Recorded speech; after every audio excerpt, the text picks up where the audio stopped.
యోగా గురించి కూడా మీరు అన్నారనమాట. లైక్ ఇప్పుడు చాలామంది మాట్లాడుతున్నారు యోగా ఆసనాలు ప్రాణాయామం చేసుకుంటే కనుక ఈ బీపీలు షుగర్లు అండ్ ఇంకెన్నో కొన్ని ప్రాబ్లమ్స్ ఏవైతే రుగ్మతులు ఇవన్నీ కూడా పోతాయని చెప్పేసి మాట్లాడుతున్నారు. సో చాలామంది డాక్టర్స్ ఏమో జనరలీ అంటే నాట్ చాలామంది బట్ యోగాకి డాక్టర్స్కి వాళ్ళకి కొంచెం అప్పుడప్పుడు క్లాష్ లాంటిది ఉంటుందని చెప్పేసి కూడా వస్తూ ఉంటాయి. ఇప్పుడు మీరు చెప్పండి, యోగా వల్ల నిజంగా బెనిఫిట్స్ ఉంటాయా? Can we really cure ourselves after we are affected with the problem? అది దీనికి నేను రెండే ఉదాహరణలు చెప్తాను. ఇప్పుడు మనకు తెలిసినంత వరకు చాలామందికి హిందువులకి కానీ ఫారినర్స్ కానీ ఒక ఆయన రమణ మహర్షి సౌత్లో, అక్కడ కలకత్తా దగ్గర గంగానది తీరంలో రామకృష్ణ పరమహంస. ఆయన నిజంగానే పరమహంస. ఎందుకంటే ఆయనకు ఉన్నదంతా అందరికి ఇవ్వటానికి, ఆశ్రమంలో నలుగురికి అవసరమైన ఫుడ్ పెట్టడానికి, ఆహారం పెట్టడానికి ఆయన తప్పించి చేశాడు కాబట్టి ఆయన తపస్వి.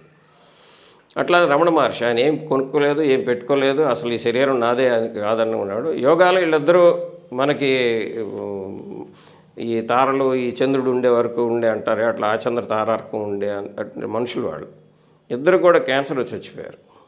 ఆయనకి థ్రోట్ క్యాన్సర్ వచ్చింది, ఈయనకేమో సార్కోమా వచ్చింది. ఇద్దరు భరించారు, ఇద్దరు చచ్చిపోయారు. దాంతో ఇప్పుడు శరీరం అనేది పడిపోవాల్సింది ఎప్పటికప్పుడు.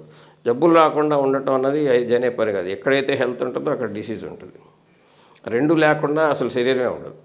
ఒకటే ఇక్కడ ఇంపార్టెంట్ ఏంటంటే how to keep a healthy body అన్నది ఇంపార్టెంట్. యోగా అంటే అందరు చాలామంది ఈ ఆసనాలు వేయటం లేకపోతే మిగతా ఎక్సర్సైజ్ చేయటం, యోగా ఈజ్ నాట్ అది కాదు. యోగా అంటే ఇందాక మనం ఆత్మలు పరమాత్మ కలయికే యోగా.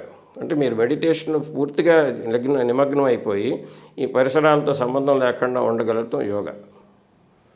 ఆసనాలంటే ఇప్పుడు మనం చెప్పుకునే ఆసనాలు, వజ్రాసనం వేసుకోండి, శీర్షాసనం వేసుకోండి, హలాసనం వేసుకోండి, లేకపోతే ఏమి చేత కాకపోతే శవాసనం వేసుకుని పడుకున్నాను.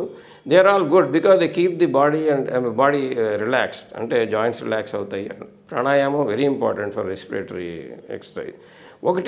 ఒకటి గమనించవలసిన విషయం ఏంటంటే ఇవి అలవాటు చేసుకున్న వాళ్ళు దినచర్యలో దానికి సంబంధించిన మార్పులు చేసుకుంటారు. అది అక్కడ ముఖ్యమైన విషయం.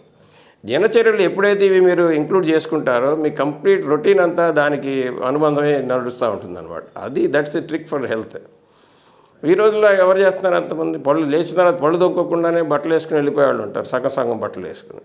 అట్లా కాదు కదా. ఇవి అలవాటైన వాళ్ళు, యోగా చేయటం అలవాటైన వాళ్ళు పరిశుభ్రమైన పరిసరాల్లో ఉంటారు.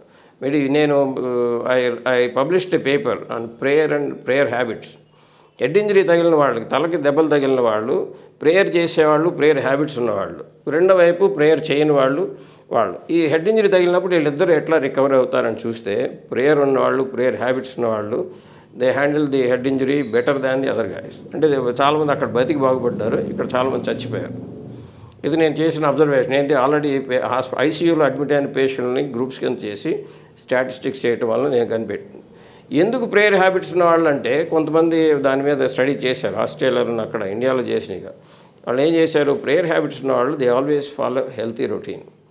హెల్తీ రొటీన్ ఉండటం వల్ల మీకు ఈ చెడు జబ్బులు, చెడు అలవాట్లు, ఈ తాగుడు, ఇట్లాంటివి అంటే అవకాశం తక్కువ. అది ట్రిక్ అక్కడ.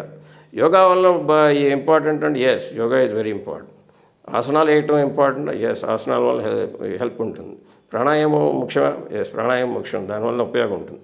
కానీ most important back bone to all these things is a healthy routine. ఇవి చేసేవాడు డెఫినెట్గా హెల్తీ రొటీన్ అలవాటు చేసుకుంటాడు, అందువల్ల అతను జబ్బులకు దూరంగా ఉంటాడు. మిగతా ఈ రావాల్సిన జబ్బులు ఎవరికి వస్తాయి అదంతా తలరాత అవన్నీ చెప్పడం పక్కన పెట్టేస్తే శరీరం ఉన్న తర్వాత జబ్బులు రావటం అన్నది సహజం. అవి ఎట్లా హ్యాండిల్ చేసుకుంటారన్న దానికి ఈ యోగా కానీ, మీ సైకిక్ ఎనర్జీ కానీ, మీ మెడిటేషన్ కానీ ఇలాంటివి హెల్ప్ చేస్తాయి అన్నమాట. ఇవి హ్యాబిట్స్ ఉన్నవాళ్ళు స్ట్రెస్ నుంచి కూడా తేలిగ్గా బయటపడతారు.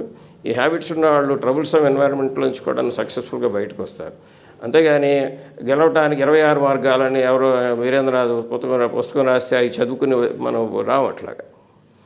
ఇవి ప్రాక్టీస్ చేయడానికి మనకి నాలెడ్జ్ బేస్ కావాలి. Knowledge becomes wisdom, wisdom gets in to devotion. ఆ లైన్ ప్రకారం వెళ్తే that's how successful men come out. Like and subscribe Eagle Health and Beauty.